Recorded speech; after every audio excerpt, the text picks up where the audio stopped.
secara logik rasanya sulit untuk menjadi anggota DPR RI. Saya merasa saya berhutang budi dengan rakyat saya.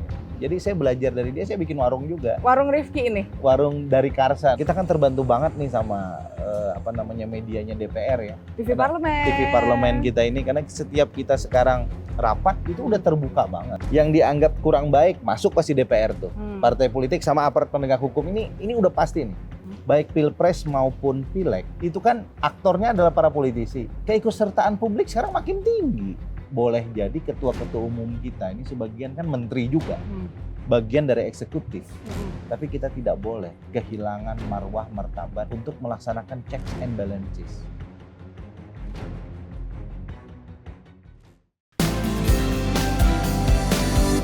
Sudut Dengar Parlemen.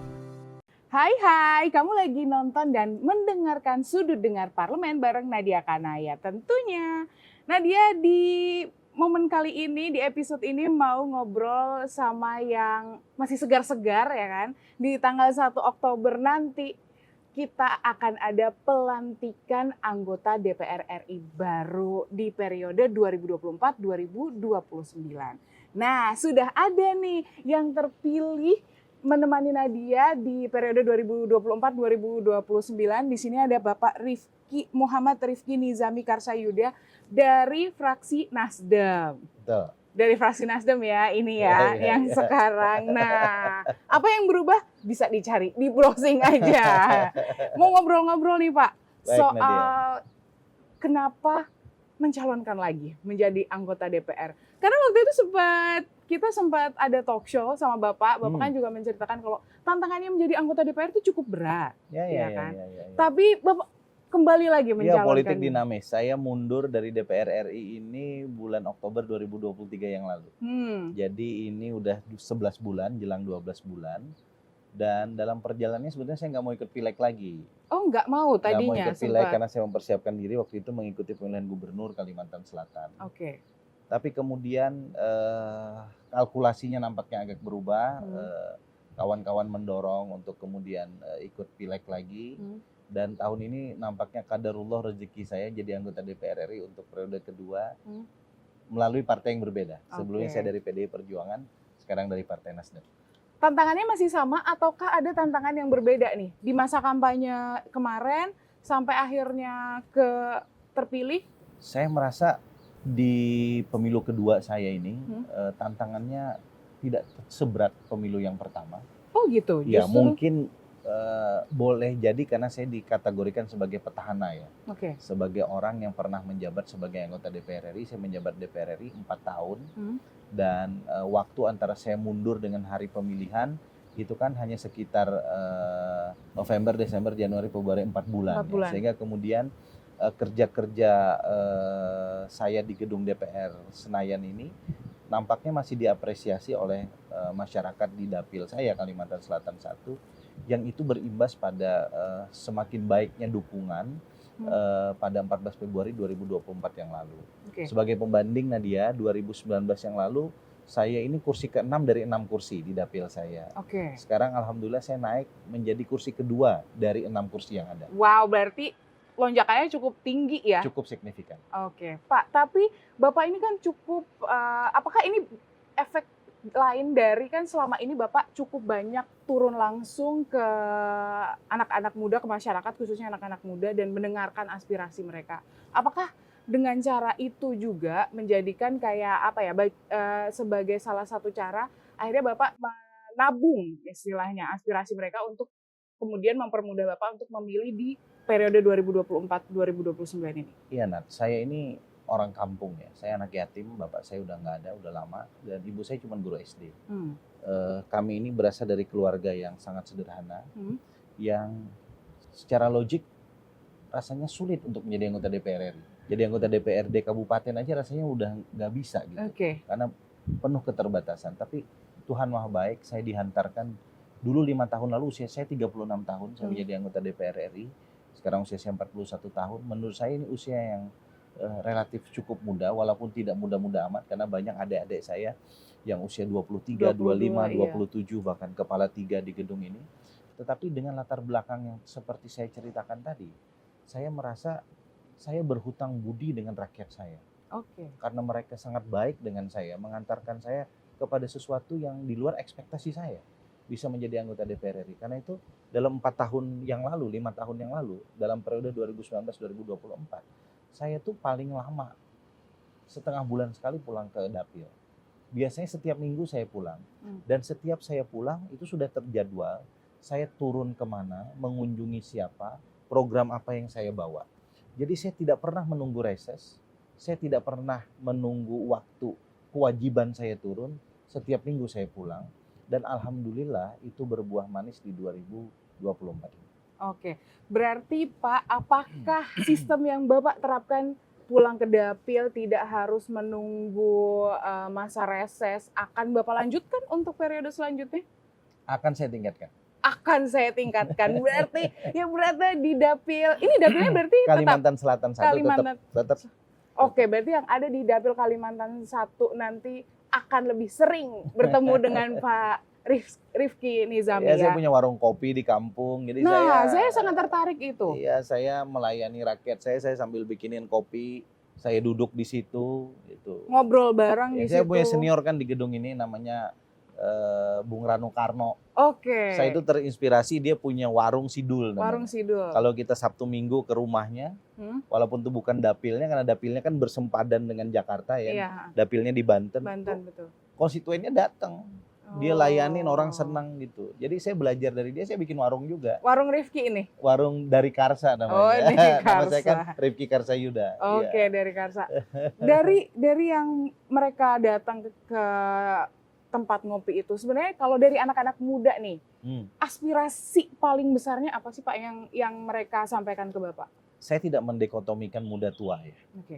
Laki-laki perempuan, suku agama enggak. Rata-rata dia ketemu aja udah seneng. Oh gitu ya? Belum sampai duduk bareng, foto bareng. Kita ajakin ngopi bareng, kadang mohon maaf nih kita makan mie instan bareng, gitu, makan pisang goreng bareng, udah seneng dia. Ya, berarti nggak ada. Saya merasa tidak pernah terbebani oleh rakyat saya. Aspirasi yang disampaikan, tapi pasti ada dong Pak. Ya ada, tapi apa yang dia sampaikan rata-rata bisa kita laksanakan lah. Misalnya ya, normal aja infrastruktur. Dulu kan saya anggota Komisi 5 DPR RI ya. Infrastruktur misalnya normal lah. Kalau jalan rusak ya pasti orang mengeluh. Iya, pasti akan ada. Dan kita pastiin sebelum jalan rusak jalannya udah di-maintain. Karena anggarannya kita sediain yang cukup gitu. Sepanjang itu tugas dan kewenangan saya terkait dengan jalan nasional misalnya ya. Saya akan kasih penjelasan kalau itu di luar kewenangan saya, itu jalan kabupaten ya saya teleponin Pak Bupatinya. Kalau itu provinsi ya saya kontak gubernurnya. Menurut saya itu nggak beban gitu. Itu kalau berada di komisi Bapak. Ya saya kan pernah pindah juga ke Komisi 2. Saya masih urus juga masalah itu. Berarti di luar komisi saya pun saya masih bisa urus. Berarti artinya masyarakat tuh sebenarnya sudah, ya mungkin sebagian ada yang tahu, ada yang belum ya, apa sih ranahnya eksekutif dan legislatif. Karena sebenarnya kan masih banyak juga Pak masyarakat yang belum bisa membedakan dan meminta secara langsung ke anggota DPR untuk melakukan eksekusinya. Ya, saya tuh dulu ada cendekiawan Muslim ya, namanya Profesor Dr. Nurholis Majid. Salah satu teori terkenal dari Cak Nur itu kan adalah jadilah Anda manusia yang otentik. Apa tuh manusia yang otentiknya? Manusia yang apa adanya. Diri Anda itu jadilah diri Anda gitu. Jadi saya mencoba jadi orang otentik aja. Jadi mereka tahu latar belakang saya dari rakyat biasa. Sekarang saya jadi anggota DPR. Tiba-tiba juga saya bukan jadi orang kaya raya, saya bisa menyelesaikan semua dengan uang. Saya biasa-biasa aja. Dan apa yang mereka sampaikan kalau saya bisa saya kerjakan, kalau saya nggak bisa, kalau masih saya bisa delivery ke orang lain, saya delivery di depan mereka. Kalau enggak, ya saya bilang nggak bisa, ini nggak bisa. Gitu. Saya jelasin. Gitu. Dan sepanjang ini rasa-rasanya semuanya rakyat bisa memahami kok. Paling nggak kita kepilih lagi lah. Itu bukti bahwa mereka memahami dan masih mendukung kan. Nah, berarti kepercayaan masyarakat dengan Pak Rifki Nizami ini sangat tinggi. Banyak lah, bukan saya aja, senior-senior di sini banyak yang berharapnya lebih baik. akan ada harapan baru. Nah, harapannya seperti apa? Kita bahas lebih dalam ya, hanya di Sudut Dengar Parlemen.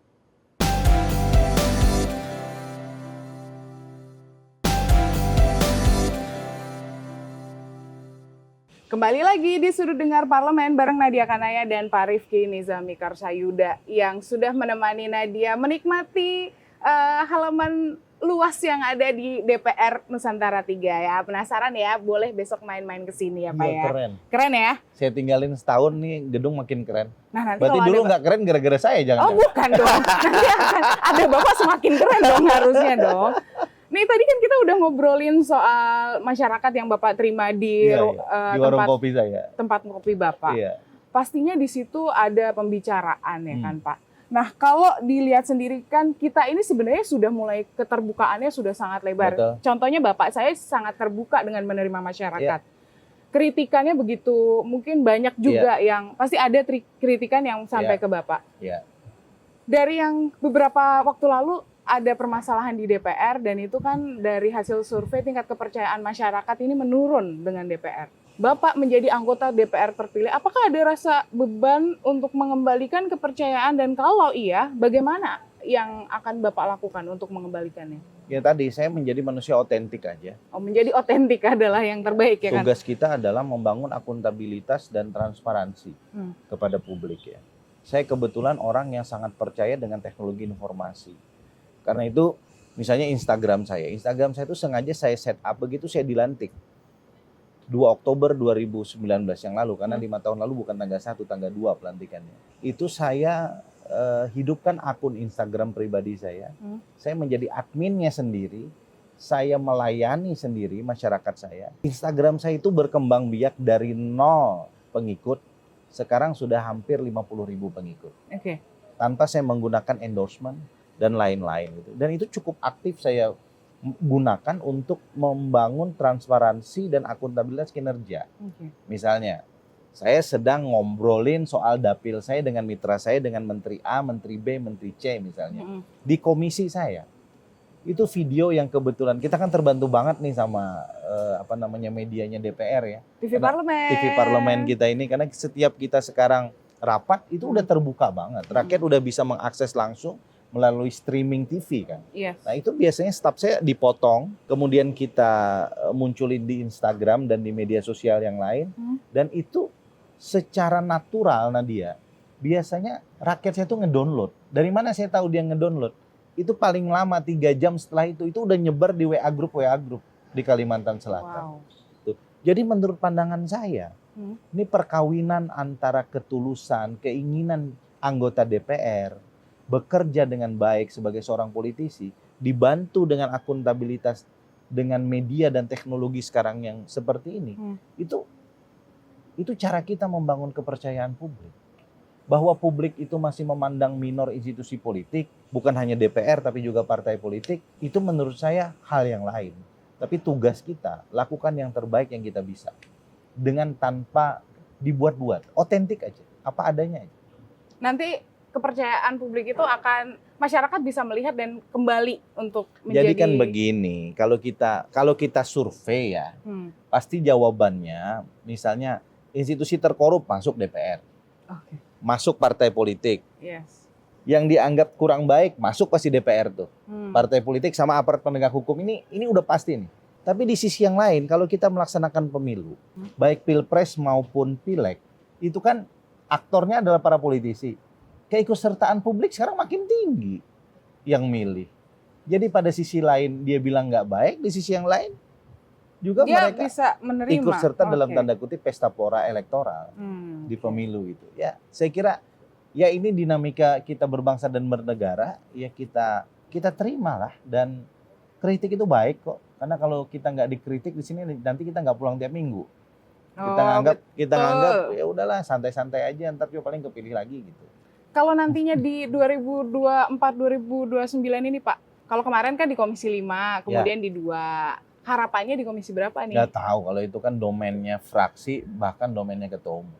Oke, tapi kalau Bapak, seorang Rifki Nizami boleh memilih? Nggak, saya nggak milih. Saya dimanapun siap ditempatkan. Siap ditempatkan. Ya. Nah oke, kalau yang banyak menerima aspirasi dari Dapil kemarin Pak, sebenarnya apa sih yang dibutuhkan dari Dapil Bapak kalau melihat sendiri kondisinya? Ya, selain infrastruktur. Perekonomian kita secara umum kan pasca COVID bermasalah ya. Bermasalah. Program apapun yang dilakukan oleh pemerintah dengan endorsement DPR melalui APBN-nya, sepanjang itu bisa menjadi daya ungkit bagi kesejahteraan rakyat itu pasti dibutuhin. Jadi rakyat tuh sekarang hampir nggak memilih-milih tuh. Sepanjang mereka bisa jauh lebih sejahtera, dia akan ikuti. Jadi saya kira komisi apapun menarik kok sekarang ini. Nggak ada Semuanya masalah. tetap bisa memperjuangkan Iya, sekarang kan ada aspirasi. 11 komisi, kalaupun ada komisi 12, komisi 13 saya ikut nggak apa juga. Katanya ya? Iya, kita tunggu aja. Kita tunggu ya nanti ya. Oke deh. Kita masih mau ngobrol bareng Pak Rifki. Banyak ternyata bocorannya ya. Jadi jangan kemana-mana, tetap di Sudut Dengar Parlemen.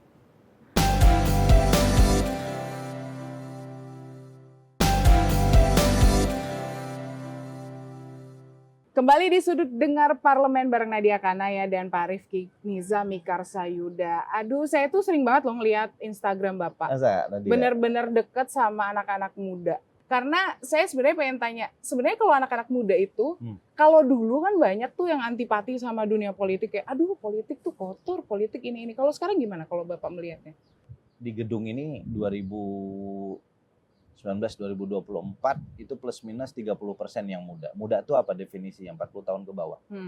Kita bahkan punya kaukus pemuda parlemen kan. Saya dulu anggotanya, sekarang udah nggak bisa jadi anggota lagi. Karena umur saya udah 41. Itu hanya usia, tapi kan semangat dan jiwanya tetap muda. Sekarang angkanya nambah yang muda itu. Artinya apa? Bahwa pandangan anak muda terhadap politik itu memang cukup apa sih namanya tadi Nadia bilang hidup. Bukan. Mereka agak antipati ya dengan politik. Tapi di sisi yang lain ada juga sekelompok anak muda yang sekarang semakin partisipatif di politik. Bukan hanya sebagai pemilih, tetapi juga sebagai mereka yang dipilih gitu. Dan tren ini juga ternyata menyebar di pilkada misalnya sekarang sedang berlangsung ya secara serentak di Indonesia. Banyak sekali kandidat calon gubernur, calon bupati, calon wali kota yang usianya muda-muda.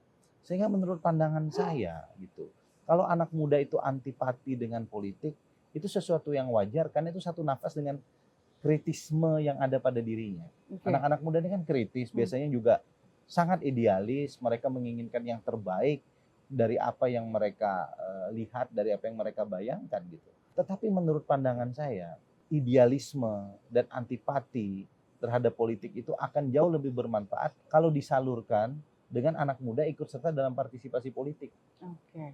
Karena mengeritik di luar, dengan kita mengeritik di dalam sistem dan membangun sistem, jauh lebih berfaedah, bermanfaat dengan kita membangun di dalam sistem. Melibatkan anak muda dalam setiap kegiatan itu sangat menyenangkan? Menyenangkan, karena kita merasa muda terus. Benar. Oke Pak, nanti fokusnya di 2024-2029 ini apa? Yang mau Bapak gencapkan Nama lagi? saya ini kan Muhammad Rifki Nizami Karsayuda, singkatannya MRK. Kalau di Kalsel itu diplesetin sama anak-anak, melayani rakyat Kalsel. MRK. Jadi apapun yang bisa saya layani. Saya tidak punya fokus langsung, saya bukan eksekutif Nadia.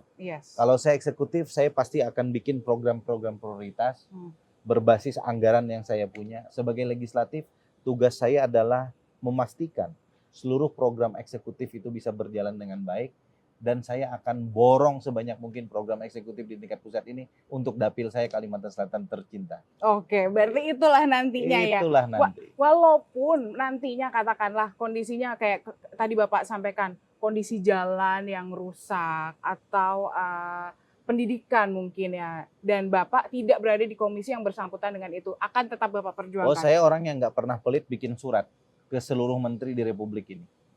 Jadi kalau ke mitra kerja saya kan bisa bicara, saya bisa men-set up anggaran. Tapi kalau di tempat lain, misal nih soal beasiswa, ada rektor datang ke tempat saya, dia butuh beasiswa Kartu Indonesia Pintar, itu kan domainnya Komisi 10. Saya bikin surat buat Menteri Pendidikan Kebudayaan, saya tembusin ke ketua fraksi saya tembusin kepada teman-teman saya yang ada di komisi itu. Ya itu yang bisa saya lakukan. Nantinya kan kita nih temanya DPR baru, harapan baru yang diangkatnya Pak. Harapan baru seperti apa wajah DPR nantinya di 2024-2029 ini? Ya, dengan 3 fungsi yang kita miliki secara konstitusional. Yang pertama fungsi legislasi. Kita dikritik karena prolegnas yang kita tetapkan di awal itu persentase di akhir yang bisa kita finalisasi cukup sedikit. Karena itu menurut saya itu tugas kami 5 tahun ke depan agar seluruh rancangan undang-undang yang masuk dalam prolegnas itu bisa kami selesaikan di akhir masa jabatan. Bukan hanya secara kuantitas, tapi juga secara kualitas. Iya. Kita tahu beberapa undang-undang yang dulu kami bahas pada periode lalu mendapat kritik yang cukup keras dari masyarakat, misalnya Undang-Undang Cipta Kerja, Undang-Undang Omnibus Law, kemudian Undang-Undang IKN dan seterusnya. Tetapi kita buktikan dalam kenyataannya bahwa undang-undang yang telah kami loloskan menjadi undang-undang itu nyatanya juga cukup memberikan banyak efek kepada masyarakat. Ambil contoh misalnya, tingkat investasi kita sekarang tuh meroket luar biasa loh. Kenapa? Karena kita bisa pangkas birokrasi kita melalui Undang-Undang Cipta Kerja. Ada satu sistem yang dibuat agar kemudian birokrasi yang dulunya misalnya 27 meja, itu sekarang cukup 3-4 meja. Dulu orang mengkritik ini, karena dianggap kemudian kita mengalihkan desentralisasi menjadi sentralisasi. Yang dulunya kewenangan kepala daerah ditarik semua ke pusat. Jadi menurut saya, kita dengar saja kritik. Tapi sesuatu yang kita yakini kebenarannya kita jalan terus. Karena waktu akan membuktikan seberapa baik kualitas legislasi yang kita lakukan. Itu legislasi. Yang kedua anggaran. Anggaran sekarang semakin besar. Dulu saya masuk ke sini itu anggaran lebih kurang 2.000 triliun APBN. Sekarang 2025 3.600 triliun. Nah, tapi kan kebutuhan bangsa juga semakin banyak. Tugas kami adalah memastikan anggaran yang besar ini betul-betul dirasakan efeknya oleh rakyat. Dan yang ketiga pengawasan. Kita boleh jadi ketua-ketua umum kita ini sebagian kan menteri juga, gitu. Bagian dari eksekutif. Tapi kita tidak boleh kehilangan marwah martabat untuk melaksanakan checks and balances. Saling kontrol, saling imbang, saling menasehati dengan eksekutif, saling mengoreksi kalau salah dan mendukung kalau benar. Agar kemudian fungsi pengawasan DPR itu bisa terlaksana dengan baik sebagai wujud dari demokrasi konstitusional kita. Terima kasih Pak Arifin Nizami sudah mampir ke Sudut Dengar Parlemen. Saya ucapkan selamat datang, selamat kembali ke gedung kita tercinta, ya kan? Makasih. Ini baru Sudut Dengar Parlemen episode pembukaan, ya, untuk periode 2024-2029. Saya akan mengundang Bapak nanti di komisi Bapak di mana ditempatkan dengan isu-isu yang tentunya relevan dengan komisi Bapak. Terima kasih sekali lagi dan selamat bertugas nantinya setelah after 1 Oktober. Kita akan melihat Pak Arifin Nizami ada di komisi berapa dan aspirasi Kalimantan Selatan 1 ya? Betul. Kalimantan 1 dan masyarakat Indonesia akan disampaikan di sana tentunya ya. Terima kasih juga buat yang semua yang sudah mendengarkan dan menyaksikan Sudut Dengar Parlemen. Terus saksikan Sudut Dengar Parlemen episode selanjutnya. Akhir kata saya Nadia dan kerabat kerja pamit. Sampai jumpa. Bye-bye.